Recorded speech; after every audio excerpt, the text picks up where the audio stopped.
Now, Fifth, when you continuously call Puff, does that affect your relationships in Hollywood? I don't call him gay. I said. Let me read it, Fifth. Oh my God. Sorry I can no longer help you guys. Soon you will all be gay and happy. You are all now left under leadership of Puffy Daddy. Report to the nearest rainbow. Dinner Thieves in theaters January 19th. That's why he says things. He doesn't even know what he's saying is like fruity. You know what I'm saying? Like, he says something fabulous and he goes, yo. Speaking of, in particular, Netflix docuseries that you've been working on, Diddy Do It. Right.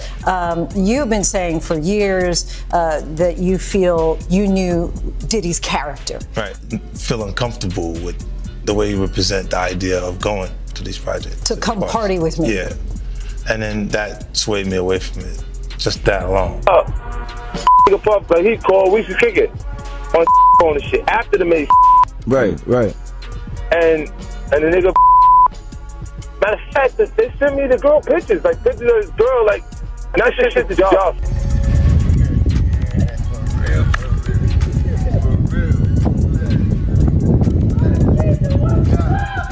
The hip-hop world has been rattled to its core after alleged footage involving Diddy and Burna Boy set off a wildfire of suspicion, backlash, and industry shockwaves.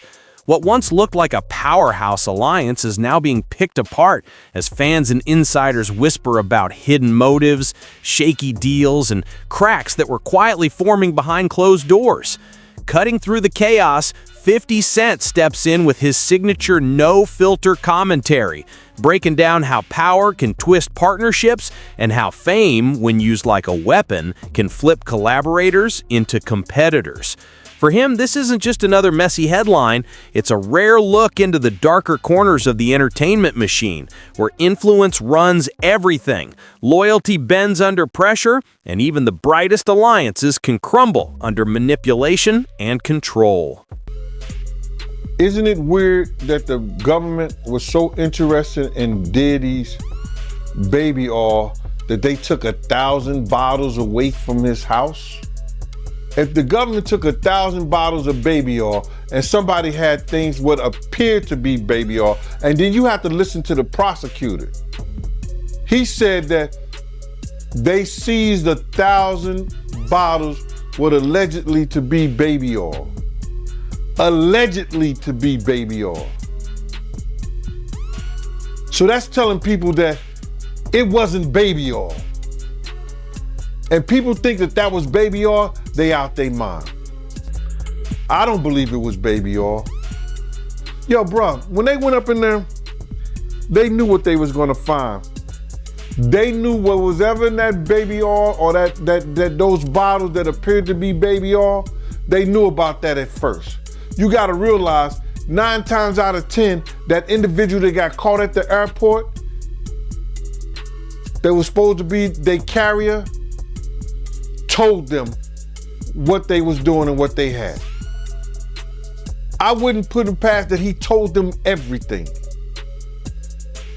So when they went up in there, they knew they had to take whatever was out there, and that thing that appeared to be baby oil, they took that. Before any controversy exploded, Burna Boy was skyrocketing, rising from the vibrant pulse of Port Harcourt straight to the biggest stages on the planet with a momentum that felt unstoppable. His joint project with Diddy on Twice as Tall was marketed as a historic bridge between continents. Diddy bringing global reach and industry muscle, Burna delivering the soul, culture, and energy that carried Africa's heartbeat worldwide. Together, they created music that broke past language and borders. But beneath the polished success, subtle signs of strain began to show. In scattered interviews, Burna's tone shifted. Fatigue in his voice, irritation under the surface. You could hear an artist fighting to protect his vision. The same deal that launched him into international superstardom seemed to tighten invisible restraints around his creative freedom. What looked like a golden gateway slowly revealed itself as a glittering box, beautiful from the outside, restrictive at its core. See how many of those come back to be baby oil. Bro, listen to me. Costco don't sell that much baby oil. Where you know sell that much baby oil? Yeah, I don't know any store that sell that much baby oil. I know Costco, they came out and said that they don't even sell baby oil. My sentiments exactly. But you personally, right, what do you believe was in the baby oil? If you ever seen a massage parlor being raided and they walking out the people, do they take the massage oil with them when they go? No, they just walk out the people who are being arrested. If you ever seen a person getting arrested and the people being arrested in those brothel houses, do they take out the stuff in the brothel houses? No, they don't. They take the individuals who are being arrested out the brothel houses. For them to take 1,000 bottles of baby oil, it's like that they did not leave one. They left people there, but they ain't leave not one bottle. Nobody needed no baby oil. So my whole thing about it is that there was something in that other than baby oil. That's why they took all the bottles. And 9 times out of 10,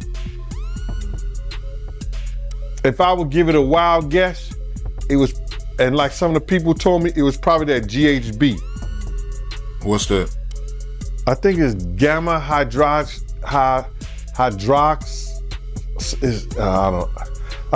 I looked it up, bro. Let me see. See if I can find it. I know this is just showing everything like that, but oh no. Let me. Yo, somebody tap dance or sing or do something. You know what I'm saying? While I'm doing this. Oh, here it go right here. It's gamma hydroxy butyric. What is its effect on the body? It's a euphoria, drowsiness, decreased anxiety, and memory impairment. It works on the nervous system and gives you this feeling of euphoria. So they take that and rub it on her, and you forget who you are, what you're doing. It can also give you memory loss, drowsiness, and that's under the DEA, the Drug Enforcement Administration. Once the alleged footage leaked, the entire conversation flipped. This wasn't about music anymore. This was about power, control, and the shadows behind superstar collaborations. Burna Boy's cryptic posts about freedom and false kings suddenly hit different. What once sounded poetic now felt like coded messages from someone resisting an unseen hold. Fans began revisiting old interviews and lyrics, connecting dots, spotting hints of frustration and subtle rebellion. Then 50 Cent jumped in with a blunt dose of reality. These dudes act like they run people's careers.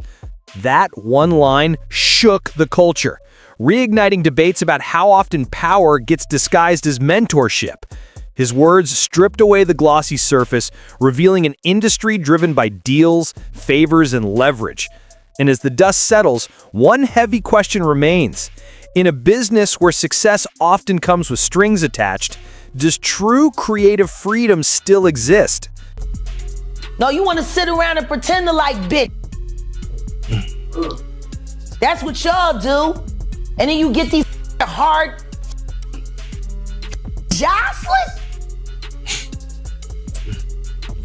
So I'm just like curious. these are the you like half man.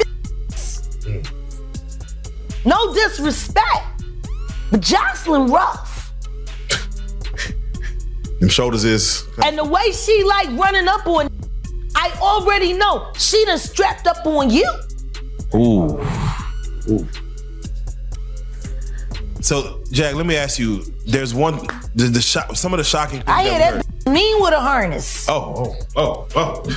Okay, not a harness. Yeah. So I gotta ask you this. I'm sure somebody's already asked you this, but have you ever been to a P. Diddy party? Yeah, several, many, honestly.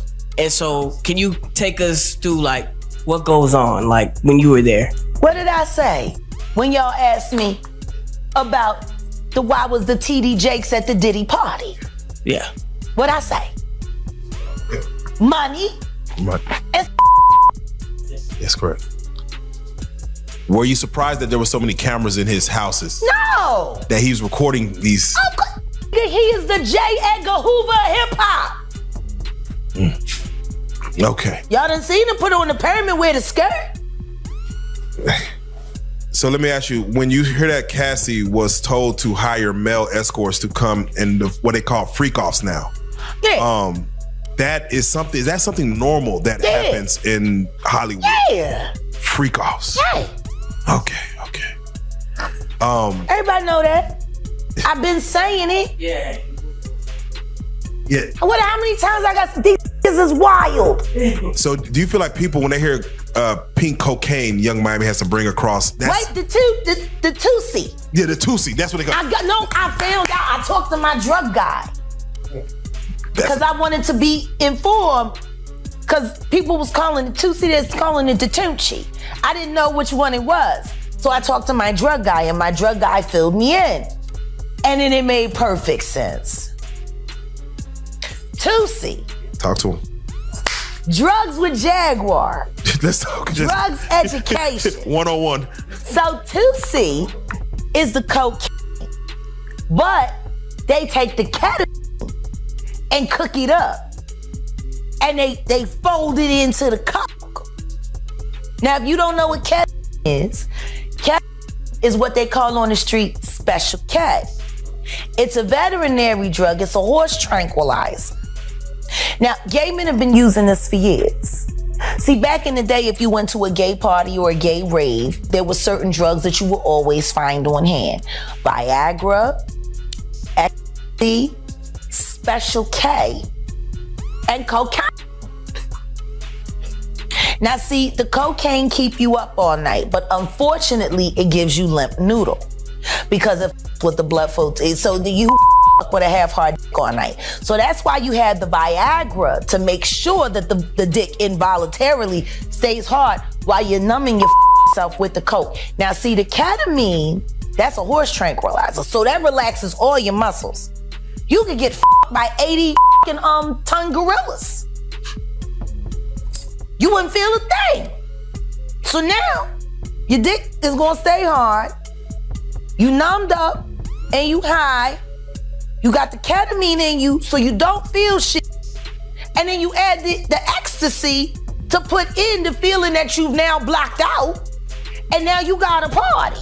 Contracts are the silent engine of the music business, and few know how to use that system better than Diddy. Reports suggest Burna Boy's agreement may have given Diddy influence over royalties, distribution, and even touring choices. That kind of paperwork shapes careers in ways most fans never see. It's the fine print that turns creativity into numbers, partnership into hierarchy, and artistry into negotiation. Industry experts say deals like this aren't unusual, but they blur the line between collaboration and control, raising real questions about whether an equal partnership is even possible when one side holds most of the leverage. Through that lens, Burna's growing tension doesn't look like ego. It looks like the quiet fallout of a contract that boxed him in. And in a business built on glitter and illusion, one truth stands above everything else. The spotlight doesn't show who holds the power. The signatures do. Stories and everything like that, because this is stuff that happened back in the day. And then maybe that if they knew there was going to ever be a YouTube, or they knew there was going to ever be social media, a lot of the stuff probably wouldn't have got played out like it did. But things happen, and these are just stories from the past. I would like to use that as, what you call that? Just to clear the facts up what's going on. But it all started, we was in Atlanta. And this story starts when I'm with Puff and he's in exotic bookstores and he's doing shopping, right? He's shopping, getting his stuff. and everything like that. So, this is the first time I was ever in an exotic bookstore with Puff. So, I'm giving him his space. He's taking things off the shelves and stuff like that, because they gave him a brown paper bag. When they gave him a brown paper bag, he was just putting stuff in there. So I said, damn, he got to go put it on the counter and, show everybody what he's getting. So as he's going, I'm just looking at the places where he's picking stuff from. So there's one part he picked up some things from up here on my left side. And then he picked like quite a few of them down. I'm like, okay. He put them in the bag. So when I went by there and I looked up there and it said butt plugs. And I was like, hey, yo. I was messing with him. Because people don't understand, we was like friends. He was a part of the same gang. So I'm still gonna tease him. I'm still gonna mess with him and everything like that. I could do that. It wasn't just no security thing. So I say, yo, what are you getting this for? And it said butt plugs, and he was like, yo, can I do my shopping by myself? I said, yeah, you can do it by yourself, brother. And he started walking and everything like that. When he got I just waited at the counter. When he got to the counter, he didn't even have to show the guy nothing. He just gave the guy a wad of money. I mean, like, he gave the guy a stack, something like this. And Puff wasn't the dude that carried no 20s and no 50s and nothing like that. And I mean, like, he just said, boom. And we walked out the store. So we had to leave Atlanta and go to North Carolina for a show. You understand? And it was him, this rapper, Sarah, and this other girl.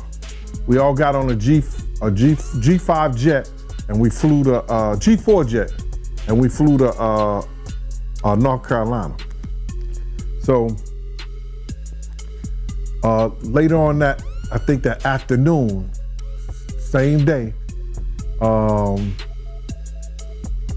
this rapper and him, they all in the room together. It's Sarah, the girl, Puff, and this dude, this rapper. As the controversy grew louder, the fan base split into fierce camps, each convinced they knew the real story. Some accused Diddy of using a rising star for personal gain, shaping the narrative and the profits to benefit himself. Others argued Burna Boy was turning his back on the very support system that helped push him global. Into the noise stepped 50 Cent again, dropping a pointed reminder. That's why I own my masters. Nobody's ever gonna control me. It wasn't just commentary. It was a warning aimed at every artist trying to navigate the glittering maze of industry mentorship. The fallout exposed just how fast guidance can turn into dominance and how quickly admiration can turn into resistance. In the unforgiving world of hip-hop, every alliance is a strategic move. And when big personalities collide, even the strongest partnerships can shatter overnight, leaving behind harsh lessons about loyalty, leverage, and the price of fame. At the door and stuff like that, like, yeah, so then next thing you know, somebody rang the doorbell. We had the presidential suite where we was at. So I opened the door and the dude said, yo, I'm here for my cousin. I said, who your cousin? And he said, Ja Rule. I said, well, he busy right now. He said, he busy doing what? I said, he with Puff, they're in the room, they busy, they don't want to be bothered. He said, well, I'm going in there. I said, bruh, you ain't going in there, because he told me they don't want nobody to be bothering them.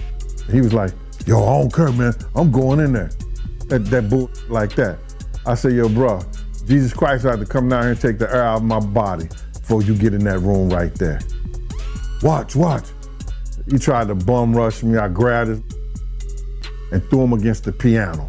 When I threw him into the piano, Puff and Ja Rule runs out the room. Puff got his towel, Ja grabbing his towel, but they butt the naked. And so then Ja was like, yo, what's going on? Yo, G, that's my cousin. He know me well, and Puff was like, yo, G, what happened? I said, he tried to get in the room. I told him he couldn't get in the room. And he was like, Puff looked at Ja. He said, yo, Ja said, you ain't want to go in that room because there's a lot of freaking going on. So I was like, oh, he said it was a lot of freaking going on. So that was basically that story, man. You know what I'm saying? They went back in the room. Dude felt a certain kind of way, and he left out. So I seen them at the concert the next day, and they tried to, form up against me. But my man Frank was like, I told my man Frank, I was like, yo, Frank, put yourself in that position. Somebody trying to get in the room, and Ja told you don't let nobody get in the room. What would you do? Now, y'all can do whatever y'all want to do, man, but I ain't taking no losses. He said, yo, you good, and that was it. Bruh, when Ja said, you don't want to come up in there, a lot of freaky stuff is going on. You got to use your mind. What they was doing with those butt plugs. Right.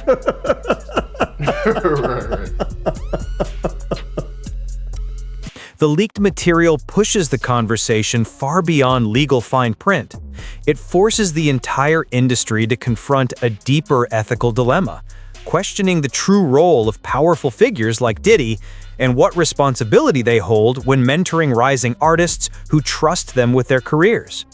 It brings up the uncomfortable truth of when mentorship silently shifts into control, when guidance becomes a cage instead of a support system. Burna Boy's story highlights the hidden cost of fame.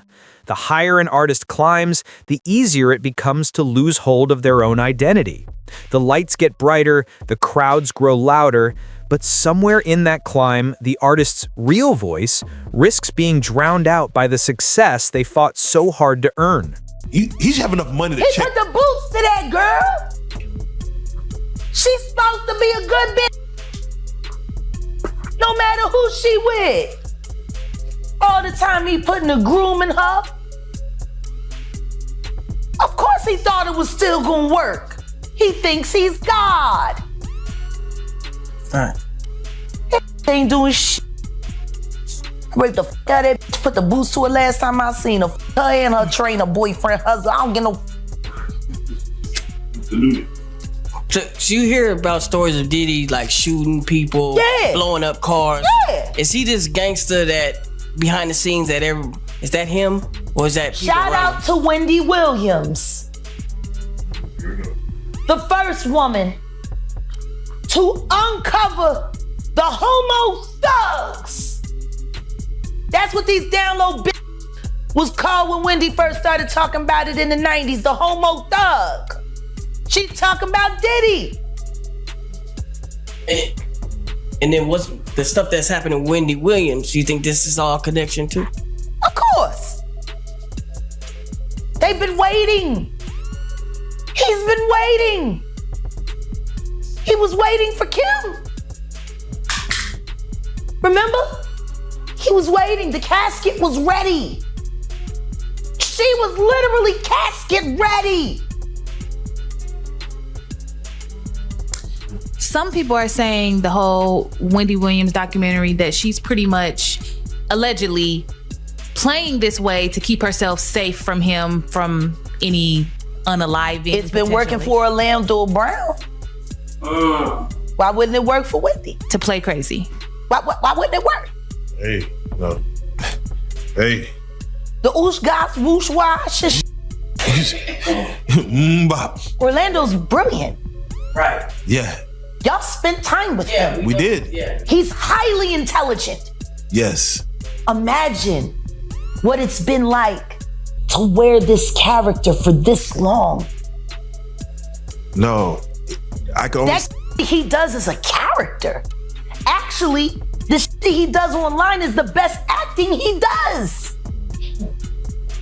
Is he speaking truth? Of course he is. Yeah, no. We seen Quad on set. Major pain in his ass. Literally. Since he was a kid.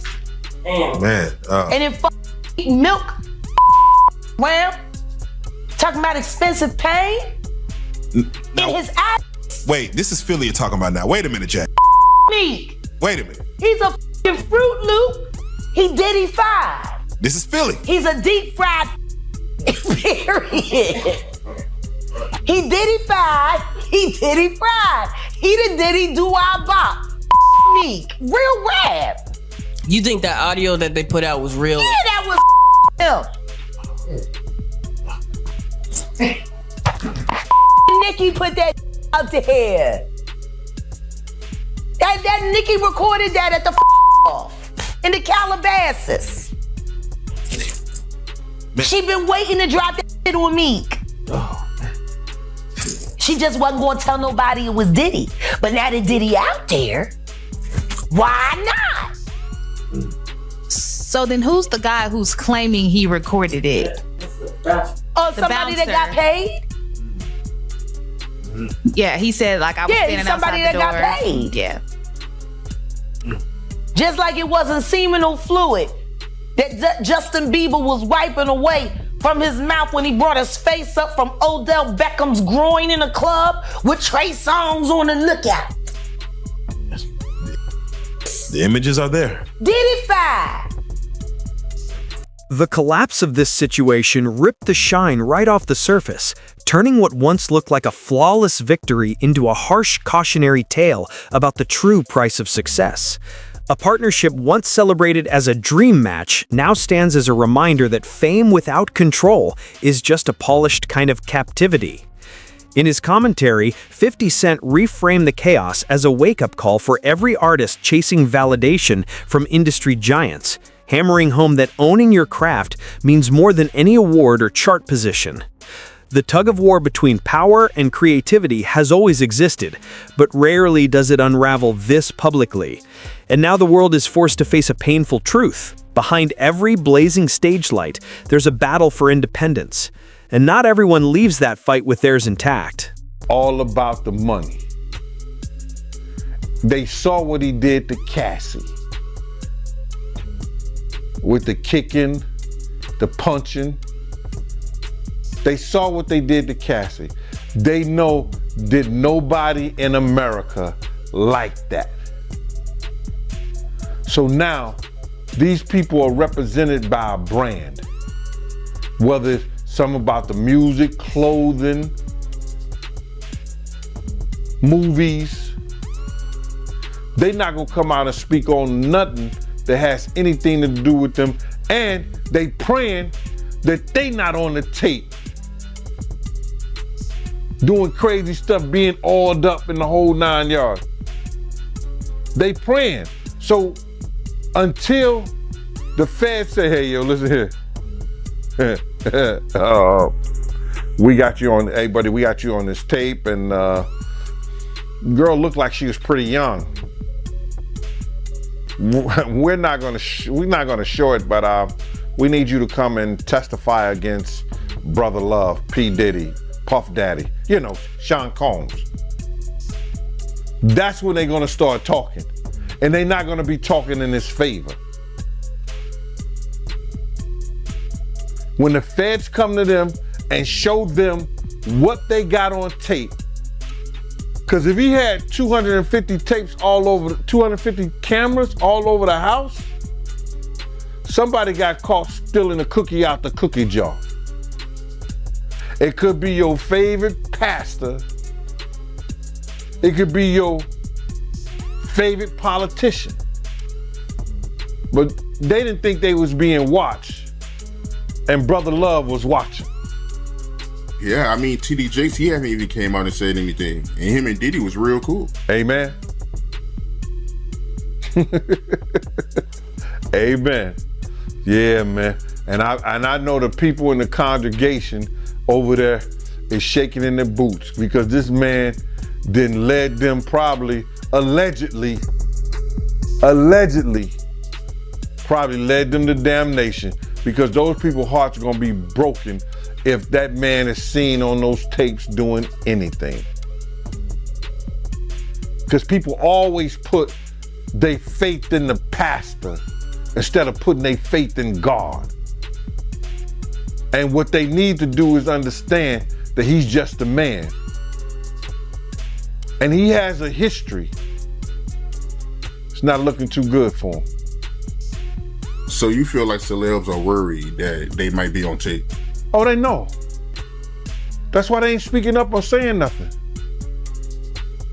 Yeah, I was at a Diddy party, but I know I ain't do nothing.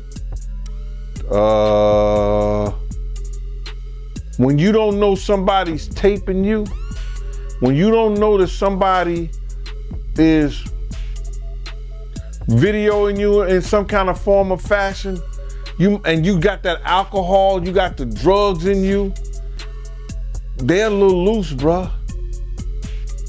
They let down all their inhibitions. The music is pumping. He said it himself. He got it so hot in there that you gotta take your clothes off.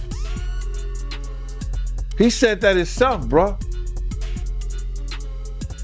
So a lot of them, like what he said? I think a lot of them was being swallowed. Have you ever been swallowed? They tell off on themselves all the time, man. You just gotta listen. But why do you think Diddy had all them hidden cameras? Bruh, when you that powerful, you didn't get that powerful without having 1 or 2 or maybe 3 ups on somebody. Diddy always been the type of individual that want to have ups on the next person no matter what they was doing. Like, he always played artists against each other. He did it to Big, he did it to Craig Mack. You understand? I said before, he did the stuff to Ja Rule, you know what I'm saying? So had the ups on Ja Rule so he could go after Jay-Z. You understand what I'm saying? So he always played those kind of up games on people. So to have those cameras and know what he was doing, it's gonna give him the ups on everybody who came to that party. Even your favorite basketball player. Ain't no party like a Diddy party. We know who said that. The Burna-Diddy turmoil slices through all the noise and exposes a brutal truth about the music industry. Control is the real currency. Burna Boy's quiet pushback feels bigger than personal conflict. It signals a shift in the new generation of artists who refuse to trade their identity for access or approval. As tensions climb, 50 Cent nails the point with a sharp reminder: the game doesn't change, only the faces do. His words spotlight a system that swaps out players but clings to the same secrecy and dominance. With legal teams preparing their moves and PR machines scrambling to spin the story, the leaked material now feels less like simple drama and more like a symptom of an industry terrified of transparency. When everything is stripped back, the real question isn't who leaked what, it's who benefits when artists are pressured to stay silent while fighting to reclaim their truth.